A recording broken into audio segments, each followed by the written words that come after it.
Welcome back to the channel. Overnight, the US markets have crashed through their 24th of January lows. Now, this is a significant level that we've been following as it's going to determine the strong versus the weak asset classes to be investing in. And we're going to compare this with the cryptocurrency markets as well. We've been following Bitcoin, ETH, and of course the total market caps. Now let's have a look at what is happening in the news, what the adoption is going on, and how this is going almost according to plan in terms of what we've expected for 2022. I'll leave a link to the video at the end of this video for my Bitcoin 4-year cycle update. So make sure you stick around for that. And of course, hit that like button and subscribe to the channel if you want to follow the analysis here for the crypto and stock market cycles. Now let's dive into the video. Today, the fear and greed is coming in at 23. Last month, 1 month ago, it was 12. However, the price on Bitcoin is almost identical. It's about $600 higher at this point. So we can note that the market is not as fearful at this current price level as it was when we hit it a month ago. I put that down to the market getting more comfortable with these lower price levels. Bitcoin floating around the $30,000 level, but I don't expect us to get so comfortable that we shoot up to new all-time highs in 2022. However, that doesn't stop the adoption. Let's take a look at the news headlines and see what the media is trying to shove down our throats today. El Salvador's tourism has grown by 30% since the Bitcoin law. They're expecting 1.1 million visitors. They got 1.4 million visitors received. The tourism sector increased in November and December. This increased by more than 30%. And they're saying now that 60% of tourists are coming from the US. And of course, this is having good effects on other countries like Panama. Crypto legislation in Panama advances with committee meeting. So essentially we're waiting to see what the outcome is from the meeting that they had on the 22nd of February. But any potential crypto regulations would still have to go through several more steps before becoming law. The sixth largest cryptocurrency exchange is also spreading its wings again. It's attempting to get into the US market. We have Huobi is planning to return to the US market, but this time it's looking to get into asset management of cryptocurrencies. And the co-founder Du Jun is saying that this echoes the traditional finance. So it looks like the cryptocurrency players, the businesses, are trying to do what traditional finance is doing, but this time they're going to do it with cryptocurrencies. So they're still expanding while the market is down. We also see the expansion of Celsius, or at least they are fixing up some problems that they've just had. The CFO was arrested in Tel Aviv, but they've replaced the CFO with a former CFO of Canada's largest bank, RBC. Another metric I take a look at is the stablecoin supply. Now we're seeing stablecoin supplies increase. Of course, that can just mean more money coming into the entire ecosystem. And it could also mean people are selling out of their other cryptocurrencies and holding the reserves in stablecoins. So we're seeing total fiat-backed stablecoin supply increase. We are also seeing the wallet addresses increase as well, especially wallets that are over $10,000. So USDC addresses with balances over 10,000, that's been on a steady rise. Over 100,000, also on a steady rise. And then going into the bigger wallets, over $1 million and over $10 million. Whereas the smaller wallet addresses, this is for USDC, of course, they have been decreasing. So it's possible that some of these wallets are all consolidating their smaller balances, or it could mean that retail, and we're going to assume that mostly retail will have addresses of more than $1,000 up to $10,000, and of course less as well, but maybe they're trying to buy these dips on the way down. We're going to take a look at that on the chart as well, looking at the strong against the weak. It's something that I always come back to as I do my analysis. And a quick look at USDT addresses as well. You're getting a similar sort of pattern on the addresses that are $1,000. They're pretty much going sideways at the moment. They did have a drop.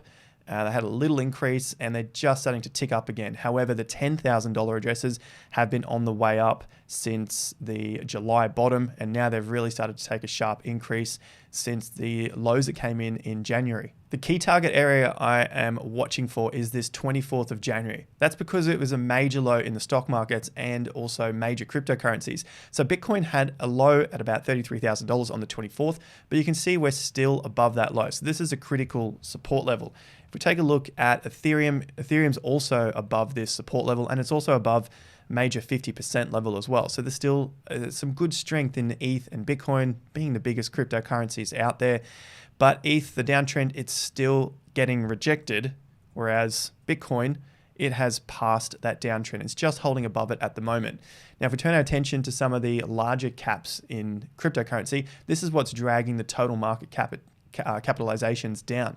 Binance is still holding up there. It's still underneath its downtrend, but it's above the 50% level. It's not talked about often, but it is holding up relatively well compared to the rest of the cryptocurrencies. Taking a look at Solana, it is below its 50% level. It's now rejected for a fifth time.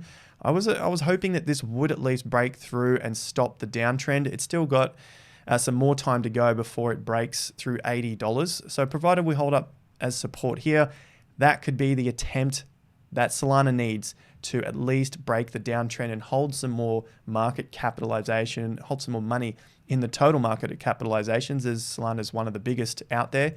Same deal with ADA, but ADA is much weaker. It's broken the support levels, and these support levels are around 95 cents to $1, and it looks like it's coming up to retest the underside. It's still got some hope, a bit of volume at this low of 81 cents. A lot of volume, another rejection, but if it can just hold out here for a few days, it might have a rally attempt back up to $1 to see if it can break above and start to consolidate again. As for Luna, it's holding just above its 24th or 22nd low. This was the low here on 22nd. It did drop below it in late January and early February, but I think this pump here is off the back of the Luna Foundation's $1 billion raise. All we have so far is that it claims it has raised $1 billion in a private token sale. So provided Luna can hold above the $53 to $54 level and consolidate, this could set it in a good position to be one of the strong cryptocurrencies. Now, all of those cryptocurrencies are helping out the total market cap. 2021 has basically been a sideways year for the total market cap, obviously because ETH and Bitcoin make up the majority of the money in cryptocurrency. So the major support levels here, 1.5 trillion. We just got rejected at 1.75 trillion. So that was just that daily reversal here. That's on a smaller micro time frame. But if we're looking at the macro stuff, then 1.5 is the level, one of the key levels we want to see it hold above, and then all the way back down to 1.2 trillion. As for the US stock markets, the NASDAQ is 0.5% away from a bear market, or a technical bear market, which is essentially 20% down from its all-time high. So it's only got a few more points to go before you'll start to see the media throwing this down our throats as if the world is over for 2022. But stick around to the end of this video to check out that Bitcoin cycle video. I'm looking for some sort of low to come in probably in March. This Q1 wasn't going to look too good overall. It's what we've been looking at for a little while now, even back from December. Later in the year, looking for the market to recover and give us a bit of a choppy 2022 before we potentially put in a higher low or a lower low and then start to work our way higher again for 2023 and beyond. We'll know probably in March or April whether this is going to be the lower low before the market moves again and gives us a higher low and take off because of how deep this comes in. But of course, I don't want to get too far ahead of myself. I want to see what happens over the next few weeks leading into a new low for the NASDAQ and for the Dow Jones. 20% is a long way away before it gets to a bear market. It didn't get the V-shaped recovery. As for the S&P 500, 4,000 is the next level I'm looking for as support.